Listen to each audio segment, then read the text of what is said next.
వ్యవసాయ రంగం లాభసాటి. ఇక్కడ ఉత్పత్తి రంగంలో చైనా అవసరం లేదనుకున్నప్పుడు, మన దేశాన్ని మించి ప్రొడక్ట్ చేస్తున్నాయి. కందులు గానీ, ఇవాళ అమెరికా ఉంది మొక్కజొన్న. అదే కాదు, కొన్ని దేశాలు వ్యవసాయ రంగంలో మన దేశాన్ని మించిన దేశాలు ఉన్నప్పుడు, మన దేశ వ్యవసాయ రంగాన్ని లాభసాటిగా ఎట్లా మార్చగలం? లేవు. మన దేశంలో వ్యవసాయ రంగంలో మనకున్న బలాలు మనకున్నాయి. మనం ఈ రోజుకి బియ్యం, గోధుమలు చాలా పెద్ద ఎత్తున యుక్రెయిన్ వార్ వల్ల అక్కడి నుంచి గోధుమల సప్లై ఆగిన రోజు మనమే సప్లై చేసాం.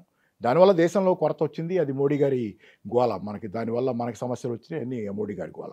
కానీ బియ్యం కూడా ఈ రోజుకి చైనాకి మనం భారీ ఎత్తున ఎగుమతి చేస్తున్నాం. ధాన్యం విపరీతంగా ఎగుమతి చేస్తున్నాం. కానీ there is no limit for self గ్లోబల్గా దానికి ఎగుమతి చేసుకోవడానికి ఎప్పుడు స్కోప్ లేకుండా పోదు. ఒక చైనా విషయంలోనే ఆ స్కోప్ తగ్గుతుంది మనకి. ఎందుకంటే చైనా ఏం చేస్తుందంటే సెల్ఫ్ సఫిషియన్సీ దిశగా చిన్న ఉదాహరణ, బ్రహ్మాండమైన ఉదాహరణ, మామిడికాయలు ఉన్నాయి కదా. మామిడికాయల ఎగుమతిలో భారతదేశం స్థానం మొదటిదో ఏదో అనుకుంటా మామూలుగా ప్రపంచానికి.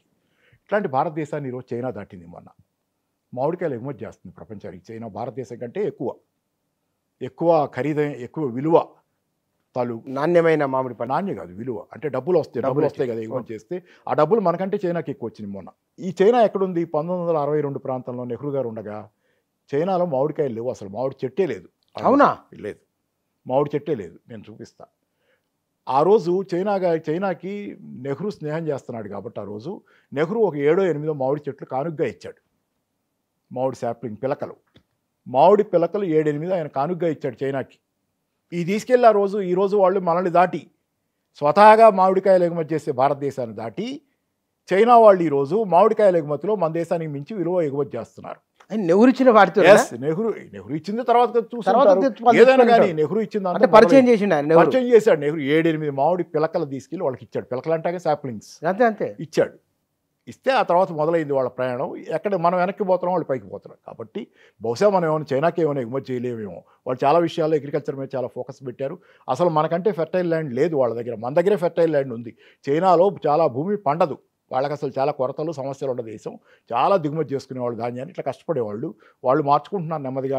రకరకాల పద్ధతులు తెచ్చి, వ్యవసాయ పద్ధతులు, దాన్ని ఎట్లా ఇరిగేట్ చేసుకోవాలి. సరే జరుగుతుంది. చైనాకి చేయలేము కానీ మొత్తం ప్రపంచం ఇంకో చాలా. మళ్ళీ కూడా మీరు అడుగుతున్నప్పుడు నాకు డౌట్లు వస్తున్నాయి. 74 చాలా బెత్లెహేమ్ రాసిన దాంట్లో చైనాలో 74,000 డ్యాములు అని చెప్పారు. మరి 74,000 డ్యాములు ఉన్న దగ్గర సారవంతమైన నీళ్ళు లేకపోవడం ఏమిటి? సారవంతమైన నేల లేదు కాబట్టి దాన్ని సారవంతం చేసుకోవడానికి 74,000 డ్యాములు కట్టుకున్నారు. ఎక్కడ అంతే కట్టుకుంటారు, అంతే కదా. డ్యామ్ లేకపోతే నీళ్లు మళ్లించాలి. నీళ్లు సారవంతమైన భూమి లేని చోటకి, నీళ్ళు ఉన్న చోట నుంచి అక్కడికి నీళ్లు మళ్లించాలి. ఇది కదా. అయితే ఏంటంటే ఇక్కడ ఇది కాబట్టి మనకేమవుతుంది, ఇక్కడ మనం వ్యవసాయ రంగంలో ఎగుమతులకు ఇప్పటికీ స్కోప్ ఉంది. ఆఫ్రికా ఉంది, లాటిన్ అమెరికా ఉంది, చాలామంది ఉన్నారు మన దగ్గర తినడానికి కావాల్సిన వాళ్ళు పండిస్తే. కాబట్టి వ్యవసాయ రంగం మీదకి మనం ఫోకస్ పెట్టి ఈరోజు మీకేంటి దానిలో ఇందాకే చెప్పాను నేను, వ్యవసాయ రంగంలో ఫోకస్ పెట్టమంటే మనకు మోడీ గారును వీళ్ళంతా ఏం చెబుతారు, బీజేపీ నాయకులు, వీలైతే కాంగ్రెస్ నాయకులు కూడా కొంతమంది ఏం చెబుతుంటారు పొద్దాక, ఉత్పత్తి పెంచండి, ఇంకా ప్రొడక్టివిటీ పెరగాలి, కొత్త రకం విత్తనాలు ఇస్తాం, వేయండి. కొత్త రకం విత్తనాలు వేస్తారు, పంట వేస్తారు రైతులు. వేసిన తర్వాత వచ్చేదేంటి, మీకు మార్కెట్లోకి పోతే ధరబడిపోతే మళ్ళీ చచ్చిపోవటం. మీరు ఉత్పత్తి పెరిగిన కొద్దీ, సప్లై పెరిగిన కొద్దీ ధరబడిపోతుంది మార్కెట్ సూత్రాల్లో.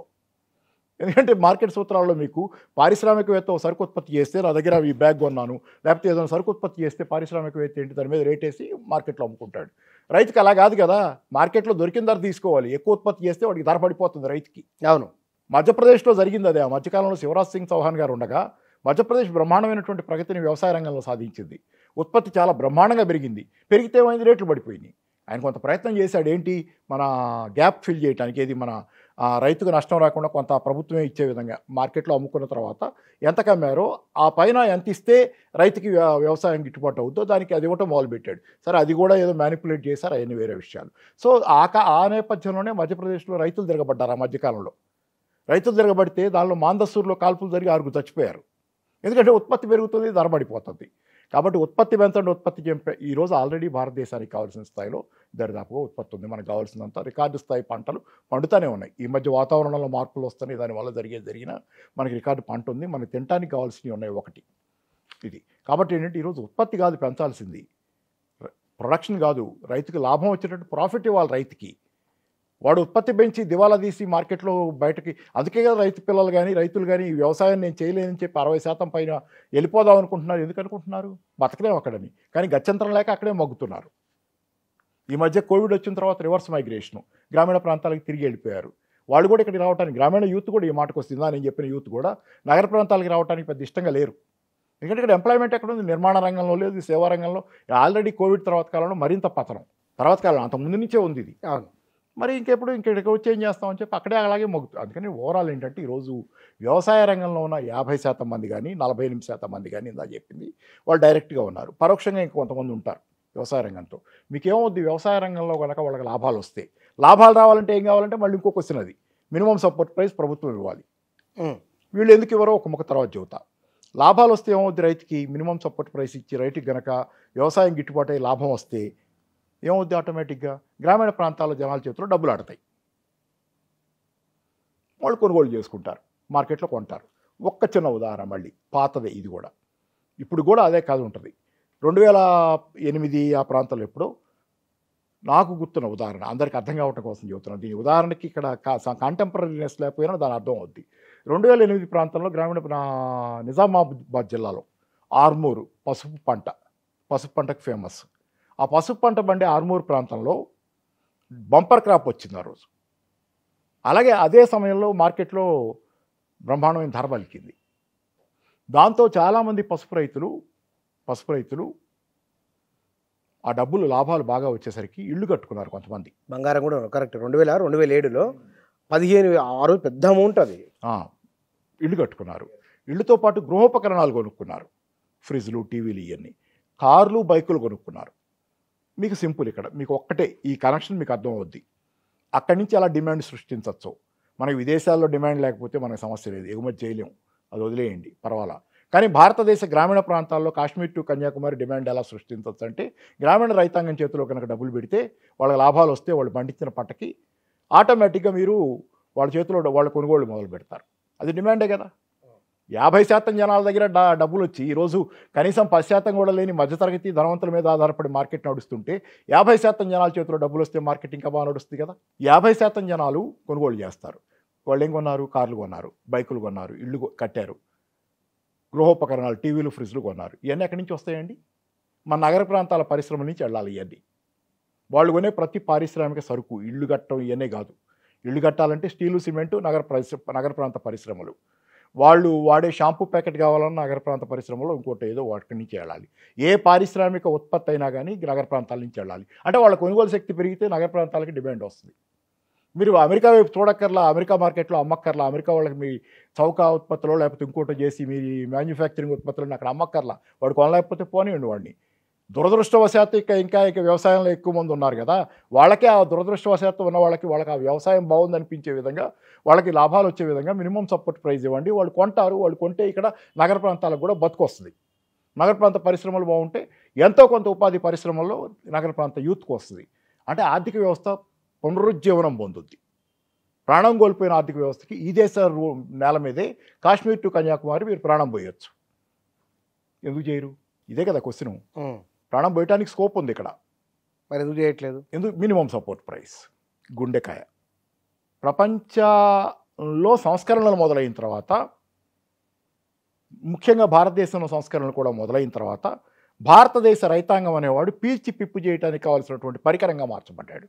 ఎట్లా? గ్రామీణ ప్రాంతాలని పిండి నగర ప్రాంతాలకు పెడుతున్నారు ఈరోజు. ఎందుకు పెడతారు?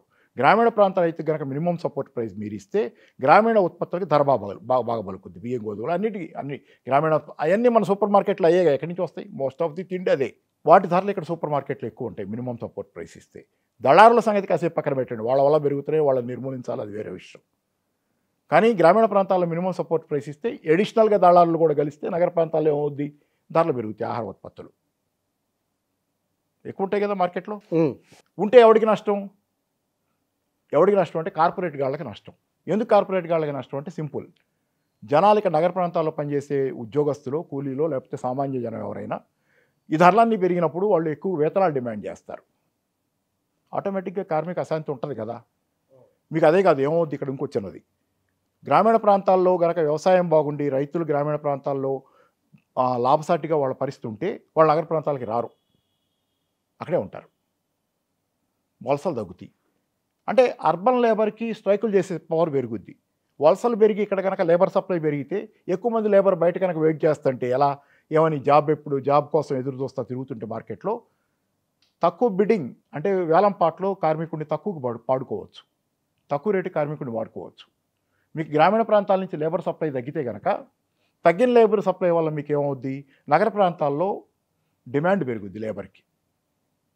అంటే ఇప్పుడు వేతనాలు ఎక్కువ ఇవ్వాలి, వాడు సమ్మె చేసినా నువ్వు ఏం చేయలేక జీతం పెంచాలి, జీతం పెంచాలి కదా, వాడు సమ్మె చేస్తే నీకు ఆల్టర్నేటివ్ ఉంటే కదా నీ కార్మికుడు. అందుకనే ఏమవుతుంది, ఇప్పుడు మీకు నగర ప్రాంతాల్లో మీరు ధరలు కనుక ఎక్కువ ఉంటే నిత్యావసరాల ధరలు, కార్మికులు ఉద్యోగస్తులు చేసే ఒత్తిడి వల్ల కార్పొరేట్లకు ఇబ్బంది, వాళ్ళు జీతాలు పెంచాలి. ఇట్లా కార్పొరేట్లకు ఇబ్బంది కలగకుండా వాళ్ళు జాగ్రత్తగా పదిలంగా వాళ్ళ లాభాలు ఉండే విధంగా మౌల్డ్ చేశారు సంస్కరణల నిదానంలో. గ్రామీణ ప్రాంతాలకు వ్యతిరేకంగా అర్బన్కి అనుకూలంగా గ్రామీణ ప్రాంత రైతాంగానికి మినిమం సపోర్ట్ ప్రొవైస్ ఇవ్వకుండా వాళ్ళు చావుబతుకుల మధ్య కొట్టాడుతుంటే ఆ సరుకుని ఇక్కడ తక్కువ ధరకు మార్కెట్లో అమ్మితే కార్పొరేట్లు జీతాలు పెంచే అవసరం లేకుండా వాళ్ళ కథ నడుస్తుంటుంది, పెద్దగా ఒత్తిడి ఉండదు వాళ్ళ మీద సమ్మెలి. రెండోది, గ్రామీణ ప్రాంతం ఇందాకే చెప్పిన గ్రామీణ వ్యవసాయం బాగుంటే వలసలు ఉండవు, వలసలు లేకపోతే గ్రామీణ ప్రాంతాల నుంచి రైతు పిల్లలు ఎవరో పట్టణ ప్రాంతాలకు వచ్చి పనుల కోసం రారు. రాకపోతే ఏమవుద్ది, మీకు నగర ప్రాంతాల్లో లేబర్ సప్లై దగ్గరికి వచ్చి కార్పొరేట్లు ఎక్కువ జీతాలకి ఎక్కువ జీతాలు ఇచ్చి పని చేయించుకోవాలి. దొరికిన లేబర్ తక్కువ కదా, ఉన్న వాళ్ళలోనే మనం చేసుకోవాలి, పని వాళ్ళు దొరకట్లేదని. ఇది మూడోది, జాతీయ ఉపాధి హామీ పథకాన్ని కూడా ఈరోజు ఎందుకు దెబ్బ కొడుతున్నారు, గ్రామీణ ప్రాంతాల్లో ఉంటున్నారు కూలీలు, ఎవరు నగరాలకు రారు, అదొక కారణం. దానికి సింపుల్ సైడ్ రీజన్ చెబుతున్నాం పక్కన. అది కనుక ఉంటే కనుక నగర ప్రాంతాలకు వలసలు లేవు. అందుకని జాతీయ ఉపాధి హామీ పథకం ఉండకూడదు అనేది మోడీ గారి దాని మాన్యుమెంటల్ బ్లండర్ ఏదైనా చాలా చారిత్రక తప్పిదం. ఎందుకంటే కార్పొరేట్లకు కడుపు కొడుతున్నాడు కదా జాతీయ ఉపాధి హామీ పథకం, కార్పొరేట్లకు కడుపు కొడుతుంది. అది కాంగ్రెస్ కదా తెచ్చింది అదే. ఇప్పుడు మోడీ గారి దృష్టిలో మాన్యుమెంటల్ బ్లండరో హిస్టారికల్ బ్లండరో ఏదో అన్నాడు ఆయన ఒక మాట. తర్వాత ఇంకోటి, మరి ఇవన్నీ ఇదంతా ఇప్పుడు కాదు, కొత్తగా చరిత్రలో అంతా చివరి మొక్క.